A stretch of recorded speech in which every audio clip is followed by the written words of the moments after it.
मैं जब शिपिंग मंत्री था तो मैंने एमपीबीएस सी प्लेन हमारे देश में लाने की कोशिश की।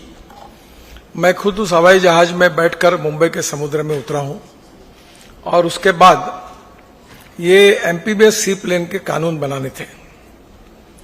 कानून बनाने के लिए जब बात चली तो एविएशन मिनिस्टर को मैंने कहा, अब आप यहां मेहमान करके आए हो, ज्यादा साफ बोलना मेरे लिए उचित नहीं है।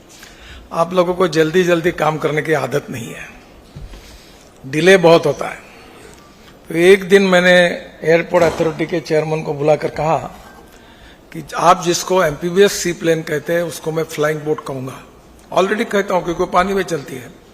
तो कानून बनाने का अधिकार तुम्हारा भी है और मेरा भी है, और महीने भर में तुमने निर्णय नहीं किया तो मैं अपना कानून बना के बिल फाइनल करके पार्लियामेंट में दे दूंगा, फिर आप चिल्लाते रहना।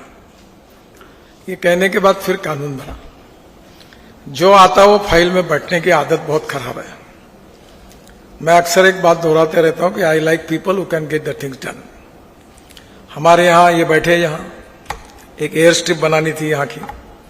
1.5 साल इन्होंने हमारे नागपुर की जनता को 50 करोड़ का चूना लगाया एयरपोर्ट अथॉरिटी ने, क्योंकि एक छोटी सी एयर स्ट्रिप बनाने के लिए जो काम मैं इसलिए कह सकता हूं कि मैं वही काम करता हूं। 7 वर्ल्ड रिकॉर्ड हुए और ये एयर स्ट्रिप मैंने उनको कहा कि मैं हफ्ते में बना देता हूं, नहीं बना तो आप बोलो वो सजा दे दो। ये 1.5 साल लटका के बैठी आपकी अथॉरिटी। इतने लोगों को चक्कर दे। एक दिन मैं खुद एयरपोर्ट पे गया, काफी नाराज हुआ।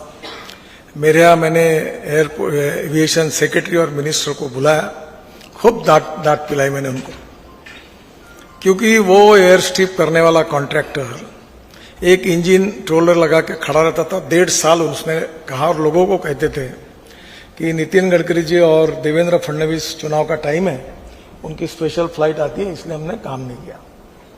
ये ऐसे काम से काम नहीं चलेगा।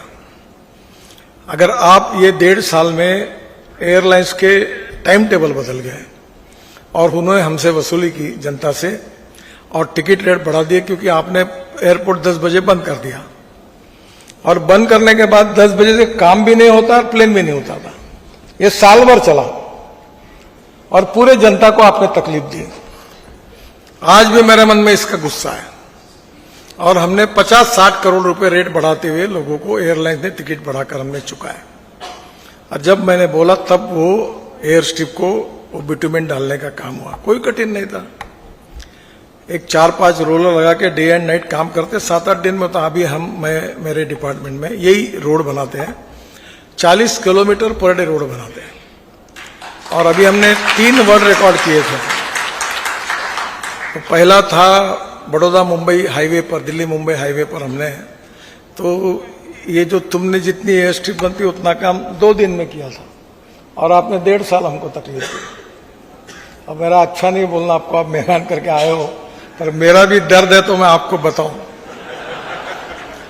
तुमको 6वां वेतन आयोग लो, जो कुछ बातें करो, पर financial audit is important, but performance audit is more important than financial audit. अभी आपके नियम जो बने हुए हैं वो समय के अनुसार बदलने चाहिए। वर्ल्ड में क्या नियम है एटीसी का?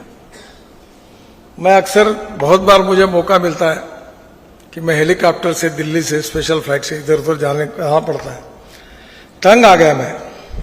एक तो हेलीकॉप्टर में बैठने के बाद 1-1 घंटा उड़ने की परमिशन नहीं मिलती, फिर मिली तो मुझे अगर मथुरा जाना है तो पहले मुझे हरियाणा जाना पड़ता है और पूरी प्रदक्षिणा मार के एयरपोर्ट अथॉरिटी को नमस्कार किया, फिर मथुरा।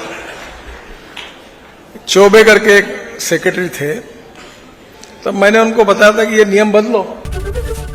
एबीपी माझा, उघडा डोळे बघा नीट।